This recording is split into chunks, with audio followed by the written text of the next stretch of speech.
it's Simon and Aaron with Assets and Arbitrage. This is our year-ending show, you guys, episode 52. We had a fantastic year with you all. Our next show is going to air January 9th at 1 p.m. Eastern Standard Time, so look out for that. But Simon was kind of thinking he wanted to wrap the year up with the topic of economic preparedness, especially in light of this holiday season where people tend to spend a bit more carelessly, and we should actually be spending a bit more apprehensively. Is that the word I'm looking for? Or just be a bit more intentional with our spending. Yeah. So we wanted to wrap the series up. The last two shows we did, one was the BRICS nations and the BRICS nations plus the people applying for it. And then the last show was the Thucydides trap, yes. Right? And so we just want to tie all this together about being prepared for what is coming, right? This goes all back, like I said, all tied together, flag theory and stuff like that. So we just want to talk about being prepared for what is to come. Mm-hmm. So the writing is definitely on the wall, folks. Inflation is running away.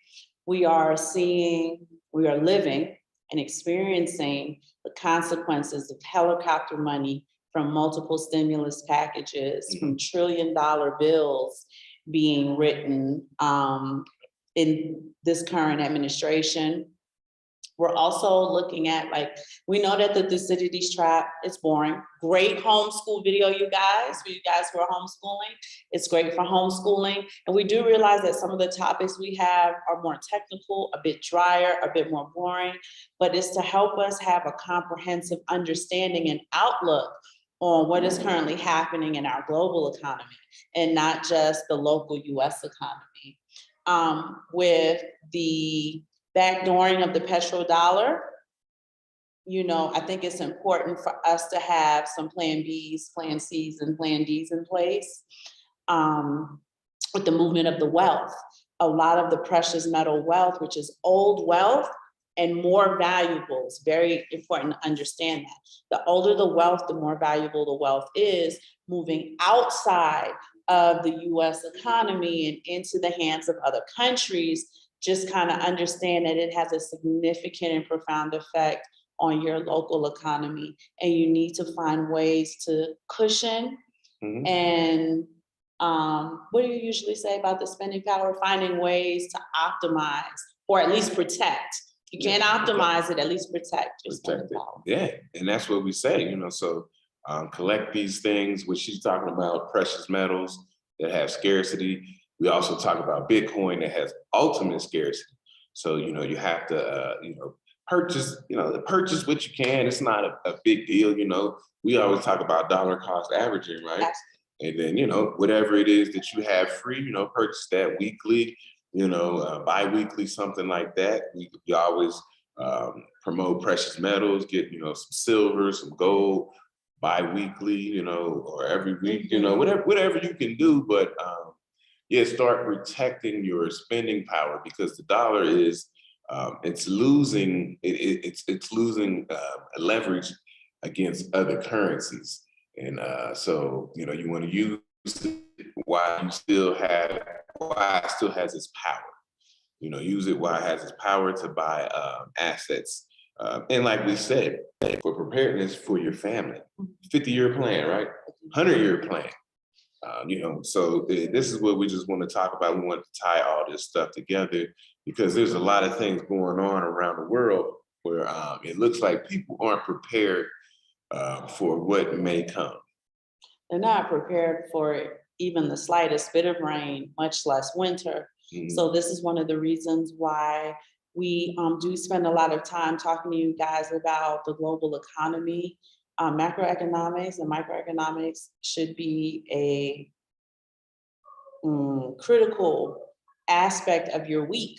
Just looking into certain things. I would implore you guys, if you're able to, on your cell phones, Google Chrome on mine, it's called Discoveries, but I make sure that I look for and interact with global economic articles, and that's the information they're actually giving you. Just imagine the stuff that they're not reporting, that's not being published. But I mean, it's better than nothing. If I would implore you guys to try to read at least an article a day. It's like taking you back to elementary school with your current events. Simon and I typically do 3 to 5 articles a day, and Simon likes to do 2 YouTube videos. Typically, if not precious metals, definitely some type of economic related video just to see what's going on globally. One of the other benchmarks, I would say, as far as writing on the wall, is for the second time, the euro is weaker than the dollar. The euro has, for a very long time, consistently been stronger than the dollar.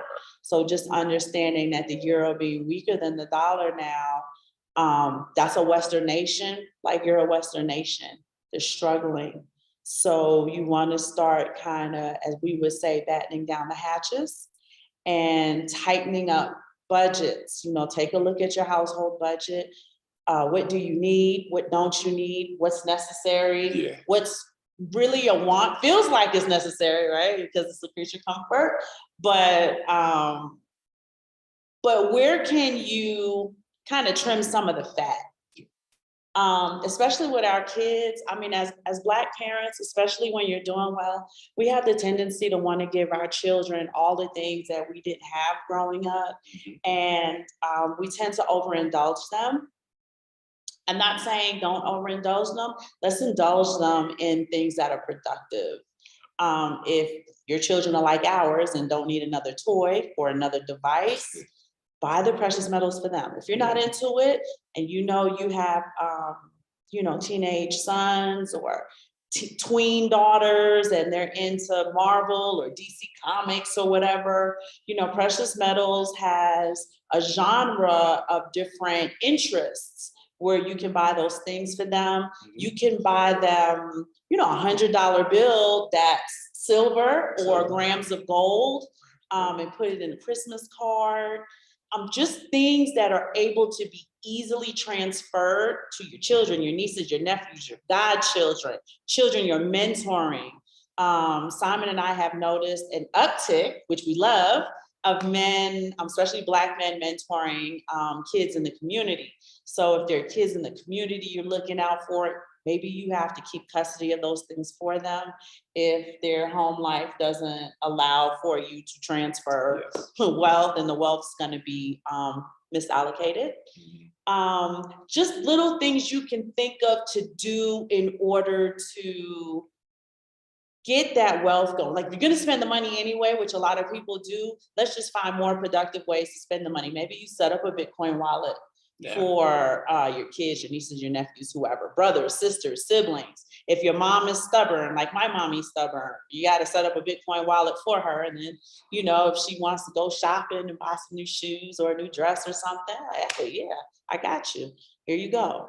So there was one more point that we wanted to talk to them about with preparedness. Well, preparedness, I just wanted to tie it all together. And, because we also had talked about the fourth turning, a lot of shows back, but the fourth turning, how things are going to be changing, mixed in with the Thucydides trap.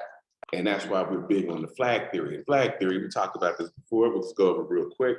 You want to have flags placed in different places. So in case something happens, you can make a move. And so a lot of people in America, and it gets on my nerves, but we'll go over it. They act like if you move around and you do some different things in other countries, you're fleeing, right? And so it's a chess move, right? You want to be prepared. You want to have pieces in place so that you can make your moves. Because once it gets too bad, then you might actually be fleeing. But you want to have stuff set up over here. You might have some property, have a bank account, some investments, so that you can move around the world globally. And that's what we're saying. Be prepared. Be prepared. If you are into precious metals or something like that, be prepared as far as how you want to store them, whether you want to store them in the United States. How you protect it. Yeah, protect it. You want to store them in another country. You want to keep them, you know, in your own home. So that's another thing with Bitcoin. You just, you know, we've seen what happened with FTX. So you want to make sure your Bitcoin is off these exchanges and, you know, in some kind of, in a wallet. You know, so that's a way to just be prepared to move around. Look at these places that are Bitcoin friendly. Yeah. Maybe that's something that, you know. Because they're emerging markets, a lot of, Yeah. some of them are frontier markets for sure. Like Yeah. Guatemala would That's be a frontier market, but your Costa Ricas, which is an emerging market, your Brazils, which is an emerging market. One of the other things that I think we don't really touch on, but should, is when you're moving around these other places, the change in your quality of life has a profound effect on your psychological mind state, right? Sometimes you need that change to inspire you to see new opportunities. It gives you a chance to kind of come out of what we call the egregor in the United States, where we feel like the United States is built up of a bunch of individuals, but when you start looking, it's a lot of groupthink. Yeah. And sometimes when you form a bubble, even just going on vacation, I'm going to Brazil, the Bitcoin project area in Brazil, I want to kind of check that out. It gives me a chance to decompress and start thinking about what I want to do, what plans I have. I am kind of recharged, regenerated. My brain is like, oh, okay, yeah, this is what we want to kind of look into and stuff like that. So not to say, I don't know what the fleeing thing is about. It's been a big discussion point in conversations. There's nothing wrong with moving. The whole world is your footstool. You should be able to move around without pledging allegiance to a geographical area. Doesn't make sense. I get that you have family ties and friend ties and maybe your job's there, maybe your hobbies are there, but there's nothing wrong with diversifying your life portfolio. And we're not telling people to move. We did that. It worked great for us. It's something that we appreciate and we're grateful for the decision that we made. But for other people, it's as simple as just taking a 2-week vacation. Yeah. That's intentional, right? I'm not talking about hanging out on the beach and drinking daiquiris. I'm talking about, and not to say you don't do that during the 2-week period, people, you need that. Yeah, right? You need that. After this show, we're gonna go downstairs, we're gonna watch NFL Sunday. We're gonna drink our Coronas, our tequilas. The kids are gonna drink, you know, their high C fruit punch or whatever I have in the fridge for them. And you do need that decompression. But while you're traveling, while you are socially networking with other people and seeing what other people are doing what works for them, it does improve your mind state. It improves your psychological outlook in what you're doing. And it's something that we often encourage people to attempt. Yeah. And we, you know, shout out to Nomad Capitalist, Andrew Henderson. Check him out.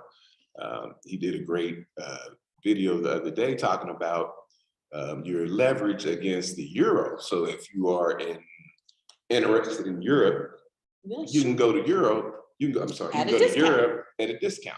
Yeah. Because, you know, like she said, it met parity for the first time in 20 years. But it dropped. It's now 94 cents. Yeah, so now the dollar is above the euro. So if Europe is something that you're interested in, they're giving incentives and stuff out there. You can go over to Europe, you know, have your precious metals, as we like to have. You got your Bitcoin. That is something to look into, you know, these other countries. And you don't have to be there forever. I mean, you could just, you know, if you got a home base and you want to visit for 2-3 months, and then, you know, and then you come back to your home and do what you got to do if you have flexibility like that, or, you know, if you have for my digital nomads, right? My work from homers, this is the best time ever to have a full-time job, ain't it, y'all? Let me tell you. You can live anywhere in the world with certain large corporations and take advantage of the ability to travel. A lot of people have it in their heads like, I'm gonna work 45 years and when I retire, I'm gonna travel. No, you're not. You're gonna be 60 years old, your knees are gonna hurt, you're gonna be cramped up on that plane. Travel seems to be getting more and more complicated and less convenient.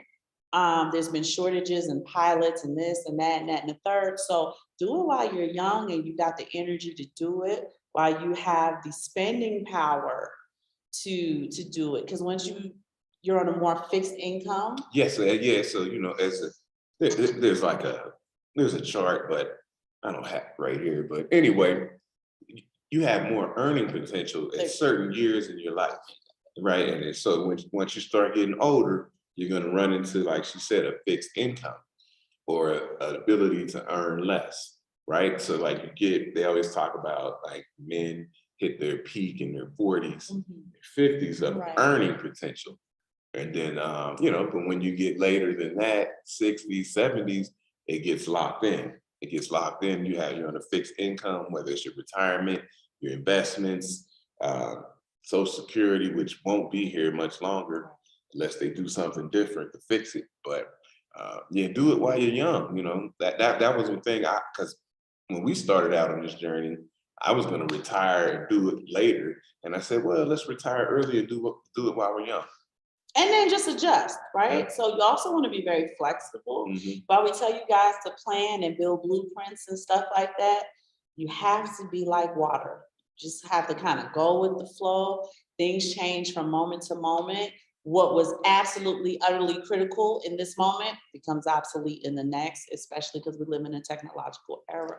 So the name of the game of preparedness right now is just having the information. Definitely tune your watch list. I call it my article watch. Since you guys are investors, you kind of have a watch list.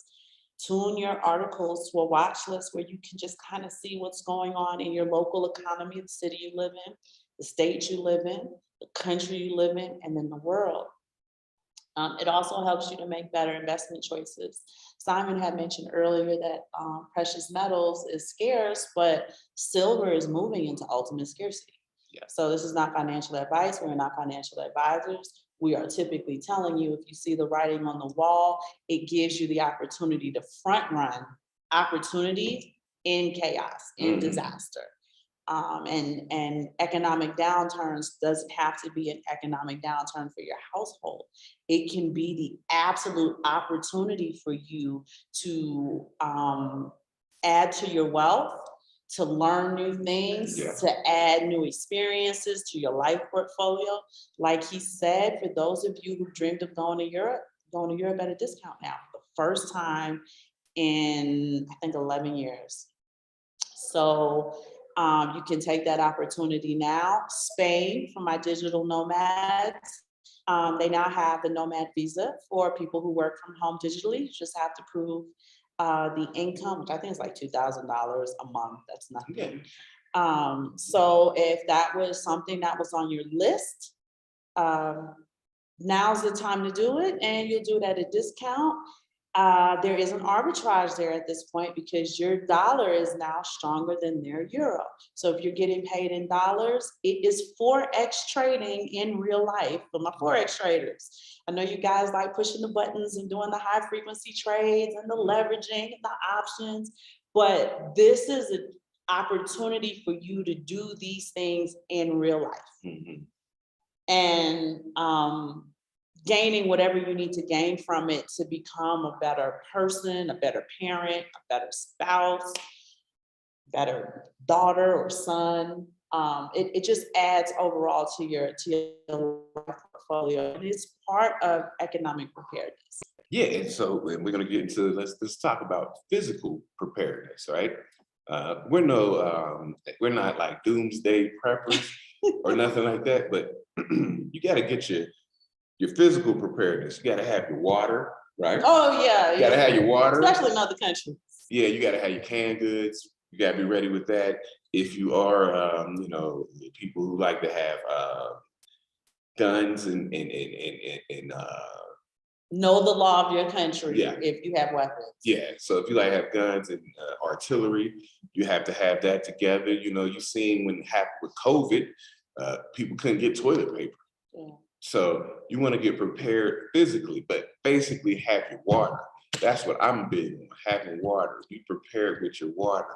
Have enough water on hand, have some canned goods, things like that. Your bug out bags, you know, for my preppers out there, you have that bug out bag. You need to have your some kind of first aid kits and things like that, just for Simple stuff. simple stuff, right? You know, it depends on what you got. You got children, or if you're older, and it's just.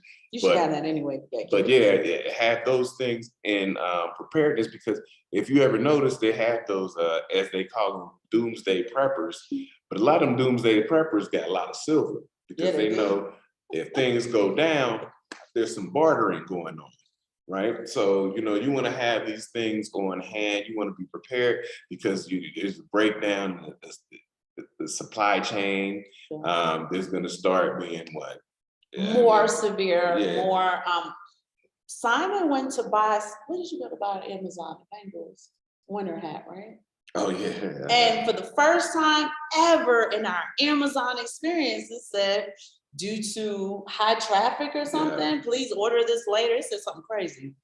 And you gotta have, I'm one of those people who I say cash is trash, but you gotta have some cash on hand, because they're doing weird things where you can't get the cash like you want. What did you tell me about Nigeria? So Nigeria is pushing their digital naira. That's the naira, right? Yeah. The digital naira, you're only able to take out the equivalent of $45 per day from any bank, because the banks are really trying to push their digital currency.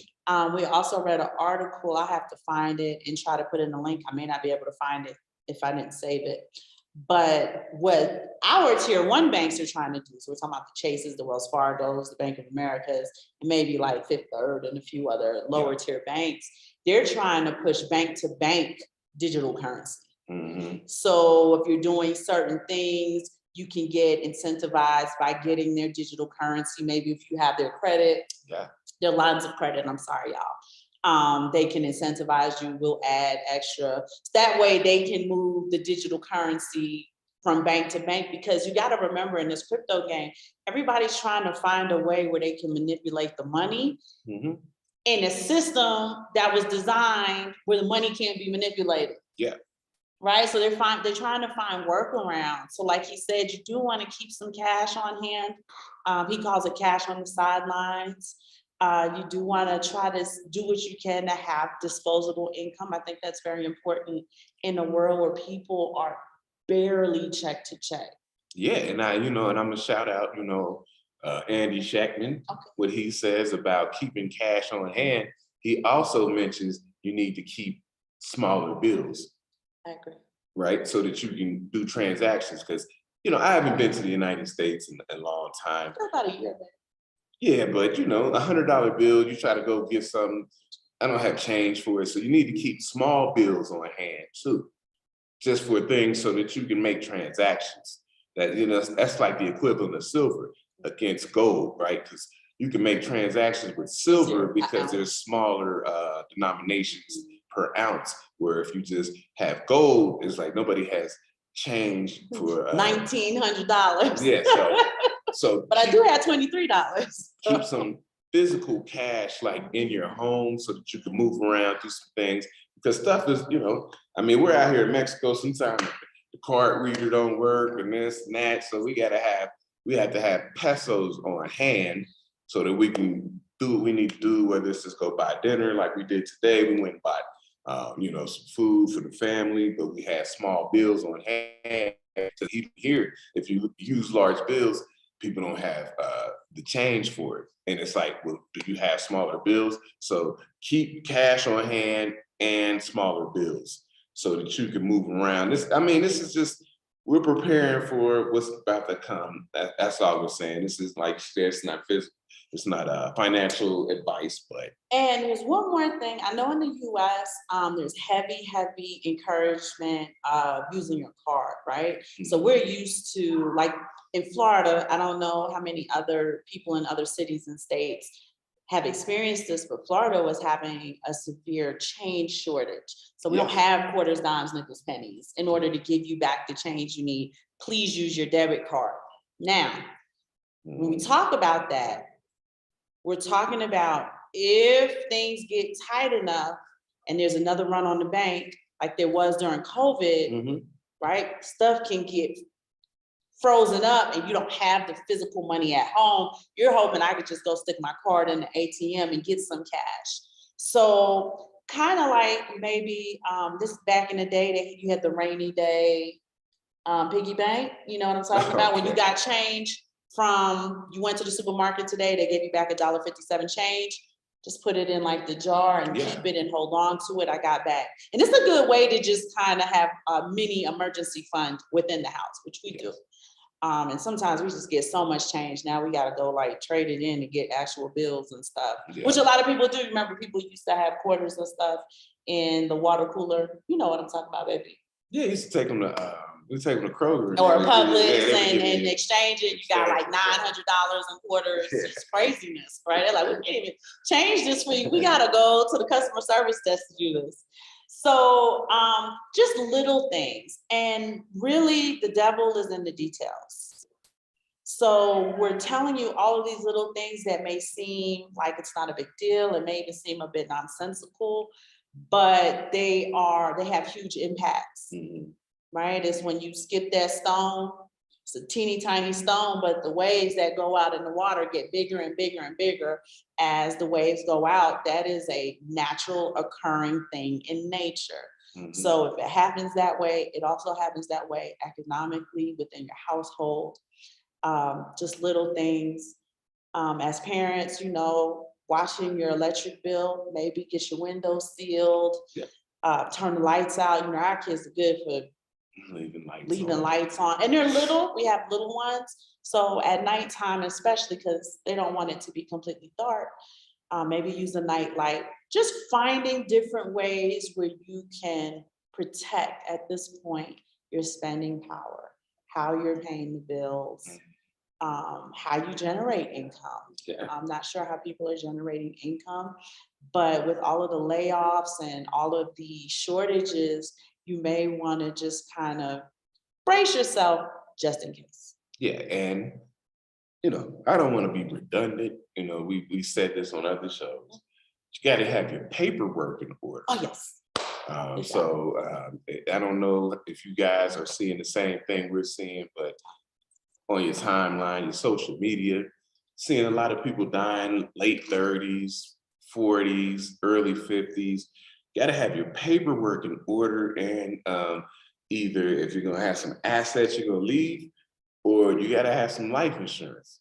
But you got to have it set up to where the people can receive it, right? Because we've been through this. We talked about it. We've been through it a few times, and it's very technical, and they make it harder than it needs to be. On purpose. On purpose, right? So you want to have your life insurance set up. You want to make sure the paperwork, if you have a will, you want to make sure everything is properly put out in the will, so stuff doesn't end up in probate court and where you got to fight for, the assets of, a loved one, whether it's a parent or something like that. So you want to have your paperwork in order right now. Like you got to get it in order right now, because we just keep seeing people passing away, and then there's has to be a GoFundMe and all this stuff, and people's assets are getting frozen, and you can't get access to them, even though it's so. That's another thing. As we're out here, you want to have your paperwork in order best that you can. So one of the things that I have a few contracts that I work. I work from home, but I work in tech. So when I have my contracts and stuff, I do have life insurance and a lot of other benefits through the contracts that I go out and seek. I make sure that not only does Simon have the instructions, Simon and I are like Siamese twins. It is possible and probable that if something happened, maybe it happens to the both of us at the same time, that our oldest son has the same instructions, right? That he has access to the checking account, that he has access to the wallets and the ledgers. Yeah, that's another and the thing. nano ledgers, that he knows where it is. He knows where the passwords. He knows he has access to whatever he needs, because what happens is from the time of someone's demise until those benefits are paid out, you have that interim time period, and it can be 10, 12 weeks. It could be a week. Yeah. right? Some life insurance companies are New York Life, they're gonna pay it out 5 business days, 3 to 5 business days. Mhm. Other people, depending on what type of benefits you have, you may be relying on what's in the checking account until those things, especially since, God forbid anything happened to us, Sean would have custody of his 3 younger brothers. So for parents out there, in the US, I know people live, when I say separate lives, I just mean like you have your cell phone, you have your cell phone. Yeah. I had fingerprint or face recognition. I died and nobody can get into my phone. Right. That was one of the things that happened to a big YouTube influencer. She couldn't get into his phone to call Yes. his mom to let her know that he passed away. Mhm. So little things, right? Everyone in this house has a password. We all have the same one password. You want to have fingerprint on your phone, that's fine. Your parents are not going to breach your privacy, but we need access to the devices should something happen to any one of us. Yes. So for couples, if you guys are in domestic partnerships where you're not necessarily married, but you're building together, stop all the nonsense and be able to share the passwords and stuff to your devices just in case of your demise. I think that happened to your friend in Tampa, his best friend that passed away, Yeah. Rizzo. Yeah. So Rizzo, yeah. they weren't able to get into, no one could get into his phone. He was single. Nobody knew how to get into his phone in order to contact the people that they needed to contact. No Yeah. one could access his checking account. No one could access anything that was necessary during the demise.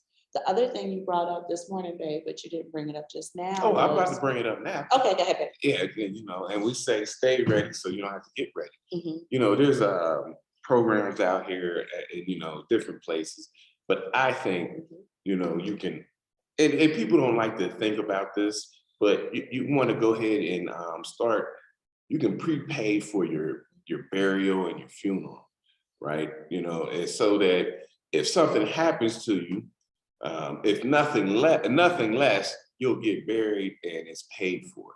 And you get it at a discount, right? Yes. If you start paying on it now and you die 40 years from now, you got it at a discount. You should prepay that. It's just simple, right? It's a burial. If you want to be cremated, it's a headstone, and you just pay on it. You just pay on it week to week, so that you don't have to have a GoFundMe if something happens to you. Because people are out here dropping like flies, and so they gotta get prepared. They have to get prepared. The other thing I would add to that is I did that for my mother and father. Mhm. And I remember when my mom and I were doing it for our dad first, this is before he passed away, he wasn't that, critical or whatever. And it was, I can make all of these little decisions now that I may not be in the right mind state Yes. to make when you actually pass away, Mhm. right? Like I may be overwhelmed with grief and I don't care what flowers are at the funeral. You understand what I'm saying? Just a little stuff. Would you like a limousine? Would you Yeah. like this urn? Do you want that urn? It's a lot of nuanced things that they're going to be asking you. Would you like to add this to your package? Would you like to add that to your package? And I was glad we did it that way because when my father did pass, it was one less thing that I had to worry or care about. Because at that point, I don't care about the urn, right? It's like my father just passed away. I don't care if the urn is white or cream or beige or eggshell, they all look the same to me. It's a way for you to be prepared, but also to take some of the stress off of yourself or a loved one. If you have to buy the pre-package for a loved one because you know they ain't gonna do it, it's better than nothing. Yes. Especially if you know for a fact they don't have life insurance. The pre-packages are great for people who have jobs that don't come with any benefits. Yeah, because when someone passes away, it can get expensive, especially, out of pocket. So, I mean, you can do that for yourself. Like she said, we could do it for elders, if they're not going to do it. Siblings. Right. And, that's just another part of being prepared. You want to be prepared out here. You want to be prepared in the game because it seems like stuff is just happening kind of rapidly. And that way too, if a GoFundMe is started, that money can actually go to the family because The arrangements have already been made for them. Yes. So it's a more productive use of the GoFundMe instead of all of it going to the funeral home. The family can at least benefit from it, especially if it's a young family. Yeah, yeah, and and like we said, you got to have all the information passed on to the children, right? With gold and silver, it's kind of physical. Boom, you got it in your home, But with Bitcoin, you got to make sure everybody got the keys and know where it's at, because otherwise, it's sitting somewhere and they can't access it. Because there are a lot of people who have their affairs in order and they didn't pass the information off to anyone. Like, you had the paperwork, nobody knows where the paperwork is. Nobody knows where the will is, where are your passports? Where's the stuff that I need in order to get this death certificate for you? You had your affairs in order, but you didn't communicate the information in order for an effective processing of in case of your demise or whatever. And I know it sounds real morbid, but we're at the age where we have to start thinking about those things, having these discussions. And it like I said, it takes some of the overwhelming part of the grief away. Yes. You're already struggling with this thing's just one less thing you need to struggle with. Yeah, so you got to be prepared, across because anything can happen. Like I said, anything can happen. I see people dying very young recently, so. Whether you're getting your Bitcoin, your precious metals, even if you got stocks or something like that, you want to have all that set up to where the person has access to it and it doesn't get locked up in some kind of probate and you don't have access to it. Physical gold and silver, that's in your home. They have access to that. Bitcoin, you're gonna need the wallets and stuff like that. But you could it's something as simple as a home. You own a home and it's not properly transferred. It's not transferred the right way, and then probate court and the state gets involved and it's kind of hemmed up. So you just want to be prepared for what's going to happen. It looks like it's getting pretty ugly out here. Just be ready for I guess what's to come. Like, I'm a little old school, so I'm on the back end. I'm actually thinking about having my children prepared. Because they have to be here and live through this world. Yeah. So we want to have them prepared as give much them a as head we start, can. like other children get head starts. Yeah. So. Anything else? Huh? Anything else? No, I don't know. You got any more preparedness? No, I do have one thing, a service we're gonna provide. Okay. This is the holiday season, and it can be tough on a lot of people, especially when you don't have a large family. It may just be you. Simon and I are not social workers. We are not counselors. We're not certified anything. But if you are feeling like you just need to talk to somebody, please feel free to reach out to us via email. We can get on a Zoom just like this. And we will sit down, we will talk to you, we will keep you company. If you just need to vent, we are here to listen, because we're also noticing that a lot of people seem to be really isolated. They have no one to talk to. And sometimes talking to two complete strangers is the best thing ever. It's the most cathartic thing ever. You have to worry about your business getting out there or anything like that. But we do feel the demand of people just needing to talk, especially during the holidays, where they may feel lonelier, they may feel a bit of the holiday blues. If you've lost a loved one and this is the first holiday that you are experiencing without them, we have been there and have done that. So if any one of you need to just reach out, just talk to somebody. Like I said, we're not certified counselors, we're not. But we will keep you company. We will talk to you. We will be happy to reach out and check in on our brothers and sisters. So that is a service. It's free of charge. It's part of our philanthropic services that we provide. And sometimes people don't want advice. They just want somebody to talk to. Simon and I are here to listen. Yeah, we'll listen. That's what we do. We'll listen if we can. If we can help, if we can add on. But most people just want to vent. They just want to talk. They just want to know that somebody cares and is concerned, and we are. So you're more than welcome to email us. The email is always in the link. Mhm. We'll set up a face-to-face call. It's always better face-to-face. We can, for those of you who are like, hey, I'm not depressed or anything, I'm just lonely.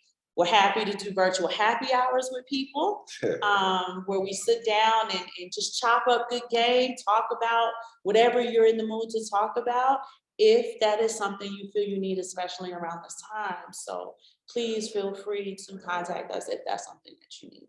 And we keep all of this confidential and anonymous.